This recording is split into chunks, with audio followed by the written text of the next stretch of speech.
Le point de départ de cette vidéo est une lettre achetée récemment sur laquelle figure une vignette porte-timbre anglaise qui n'est pas très rare. L'intérêt vient plutôt de l'expéditeur qui a collé cette petite vignette en 1916 sur une missive adressée à sa famille. Lorsque l'on se penche sur les coordonnées de l'expéditeur, on découvre qu'il s'agit d'un élève de l'école d'aviation militaire d'Étampes, un certain MDL Vacher, qui écrit à sa mère qui habite Bourges le 20 juillet 1916. En quelques clics sur le site du ministère de la Défense, Mémoire des hommes, on en apprend plus. Il s'agit d'Olivier Vacher à l'époque maréchal des logis en formation qui deviendra plus tard pilote durant la Grande Guerre. Voici un petit résumé de la vie de cet amateur de vignettes. La fratrie Vacher vers 1905, de gauche à droite, Marguerite, Yves, Anne-Marie et Olivier. Olivier Vacher est le fils de Jean-Baptiste Vacher, 1856 à 1917, colonel d'artillerie, auteur notamment de 2 ouvrages sur l'histoire militaire napoléonienne. Olivier Vacher est né le 23 juin 1897 à Paris 7e arrondissement au sein d'une famille bourgeoise. Olivier Vacher est affecté à compter du 22 août 1914 au 26e régiment de dragons. Ce régiment de cavalerie est cantonné au quartier Eudelet à Dijon, Côte d'Or. Au front, en août 1914, au tout début du conflit, le régiment de dragons d'Olivier Vacher est affecté à la défense de Belfort. Il fait mouvement sur Bienvillers-au-Bois dont la défense est organisée par les cavaliers de la division. Le 26e dragon stationne ensuite à Corbie, en réserve d'armée, du 1er novembre au 13 décembre 1914. Vignette de l'ordre du 26e régiment de dragons créé en 1673 dénomination Roussillon, Berry, 1690, 18e régiment de cavalerie, 1791, et 17e régiment de cavalerie, 1792, 26e régiment de dragons, 1803 et 1873, inscription, Austerlitz 1805, Iéna 1806, Hello 1807.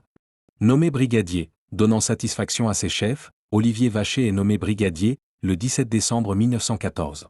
En décembre, le 26e régiment de dragons tient les tranchées à l'est d'Albert dont le secteur a été puissamment organisé par les Allemands. De janvier à la fin avril 1915, le régiment est ensuite envoyé en Champagne où la 8e division de cavalerie est placée sous les ordres du général de Fernand de Langle de Cary, commandant la 4e armée. Fernand Louis-Armand Marie de Langle de Cary, dont un ancêtre était peut-être dentiste, est né le 4 juillet 1849 à Lorient, décédé le 19 février 1927 à Pont-Scorff. Officier français de la Première Guerre mondiale. Vignette Croix-Rouge éditée par l'Association des Dames de France. Pendant ces 4 mois, Olivier Vacher et ses camarades vont faire leur apprentissage des techniques des sapeurs pour la guerre de tranchées et des méthodes de combat qui lui sont associées. Le 26e dragon a pris part à toutes les campagnes du Premier Empire jusqu'en 1814, année à laquelle il est dissous. Il est recréé en 1873. Son étendard portait alors les grandes batailles où son unité d'origine s'était illustrée. Austerlitz, Iéna, Eylau, Friedland. Le régiment quitte ses tranchées pour être dirigé sur Saint-Dizier, où il reste stationné jusqu'au 22 septembre 1915. Le 9 octobre, le régiment reprend le service des tranchées à la main de Massige en relevant les troupes coloniales. Jusqu'au 23 octobre, il défend des tranchées nouvellement conquises, séparées des Allemands de quelques dizaines de mètres. De novembre 1915 à février 1916, le 26e régiment de dragons est transporté en Lorraine et tient les tranchées à Attienville, à Harracourt, à Battlémont. Nommé maréchal des logis. Pour sa part, Olivier Vacher est nommé maréchal des logis, le 29 novembre 1915. Au cours de l'attaque allemande sur Verdun début 1916, la 14e brigade est stationnée aux environs de Vaucouleurs. Elle est remise à la disposition du détachement d'armée de Lorraine dès le 1er mars 1916. Passionné de longue date par l'aviation, Olivier Vacher envoie sa demande afin d'intégrer l'aéronautique militaire. Sa requête est acceptée et il quitte ses camarades du 26e régiment de dragons, le 3 mai 1916. Olivier Vacher est tout d'abord détaché le 3 mai 1916 à l'école militaire d'aviation d'Avord, près de Bourges. À partir du 15 juin 1916, il est envoyé à l'école militaire d'aviation de Dijon, comme élève pilote, pour suivre sa formation théorique. Brevet de pilote militaire, la tête pleine des cours sur la mécanique, les techniques de vol, l'armement, la météo, Olivier est ensuite envoyé à Châteauroux puis à l'école militaire d'aviation d'Étampes pour suivre la formation initiale de pilote militaire et mettre en pratique ce qu'il a appris à Dijon et à Avord. L'école militaire d'aviation de Ville-Sauvage en bordure de la route nationale 20, près d'Étampes, vue des baraquements affectés aux différents services de l'établissement. Une chambre d'élèves pilotes de l'école d'aviation d'Étampes en juillet 1917, photo collection Joseph Bouillet, site internet escadrille école-étampes.htm. Olivier Vacher obtient le brevet de pilote militaire numéro 4424 sur un appareil Maurice Farman MF-11, à l'École militaire d'aviation d'Étampes le 8 septembre 1916. Les épreuves du brevet militaire en 1916.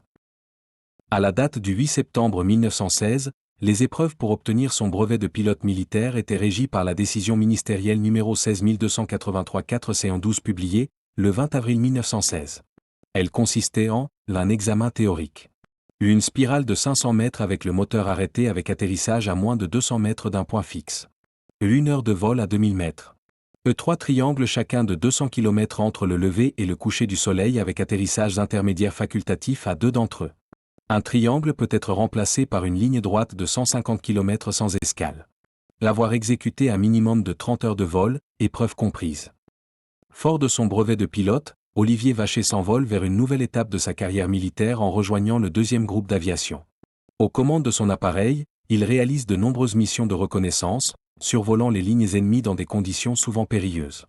Son dévouement et sa bravoure lui valent une citation à l'ordre du 6e corps d'armée, datée du 16 octobre 1917. Voici le texte associé à cette citation, pilote hors ligne par son habileté, son mépris du danger et sa conception du devoir. C'est distingué au cours de nombreuses reconnaissances photographiques qu'il a accomplies avec succès malgré l'attaque des avions de chasse et le feu de l'artillerie antiaérienne. Cette escadrille française part pour l'Italie. En novembre 1917, le front italien est enfoncé par l'armée austro-hongroise. L'escadrille d'Oran AR-14 à laquelle Olivier Vacher est désormais incorporé reçoit l'ordre de faire mouvement vers l'Italie, au sein de l'aéronautique de la 10e armée française. Les escadrilles françaises prélevées sur le front ouest sont la SPA-69 et N-82, chasse, l'AR-14 et l'AR-44. L'escadrille AR-14 d'Olivier Vacher est basée à Tricino, Vénétie.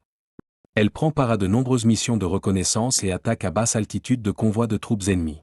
Photo en rapport avec les escadrilles où a été affecté Olivier Vacher, elle n'est malheureusement pas identifiée, ni datée et les aviateurs restent à identifier. Photo Olivier Vacher. Un signe à la chimère peint sur le fuselage des Doran AR1 comme celui d'Olivier Vacher, écu portant la croix de Lorraine et le corps de la 46e DI, chasseur à pied. Dessin, Albin Denis. Olivier Vacher et ses camarades de l'escadrille d'Oran AR-14 rentrent d'Italie au début avril 1918. Le 13 avril, les personnels navigants et mécaniciens se rassemblent d'abord à Étampes puis sont dirigés, sur la base du Bourget du Nid. Sur place, l'escadrille est alors équipée du nouvel avion de corps d'armée, le Salmson 2A2. Ces appareils sont livrés neufs. Perception à la base du Bourget des Salmson 2A2 neufs, le 13 avril 1918, comme il est d'usage dans l'aéronautique militaire, l'AR-14 change de dénomination pour escadrille SAL-14, pour 14e escadrille équipée majoritairement d'avions Salmson, ce jour-là. Photo Olivier Vacher. Après 2 semaines de contrôle, révision et vol d'essai, l'escadrille SAL-14 fait mouvement vers le terrain d'Hondschot dans le nord. Un équipage de Salmson 2A2 de l'escadrille SAL-14 en 1918. On remarque l'insigne de l'escadrille sur le fuselage et le jumelage arrière armé de 2 mitrailleuses Lewis, photo collection Albin Denis. Sa mort au combat. Quelques semaines après son retour en France, Olivier Vacher trouve la mort lors d'un combat aérien aux commandes de son avion dans les environs du lieu-dit la ferme de Jonchery, au sud de Jonchery-sur-Suippe, Marne, le 15 juillet 1918. Il faisait équipage avec l'aspirant Roger Marnier, observateur, qui a également perdu la vie, leur Salmson A2 ayant été abattu en flammes. Aspirant Roger Marnier né le 5 mars 1893 à Châtillon-sur-Loire, Loiret observateur de l'escadrille AR-14 SAL-14 tué en service aérien le 15 juillet 1918 dans l'appareil d'Olivier Vacher. L'aspirant Marnier sera fait chevalier de la Légion d'honneur à titre posthume. Photo prise par Olivier Vacher en novembre 1917. Les corps des 2 aviateurs français ont été inhumés par les Allemands dans le cimetière de Coupeville dans la Marne. Fiche du pilote Olivier Vacher extraite du site, Mémoire des hommes, mort pour la France à 21 ans. Son acte de décès est transcrit à Bourges en 1919.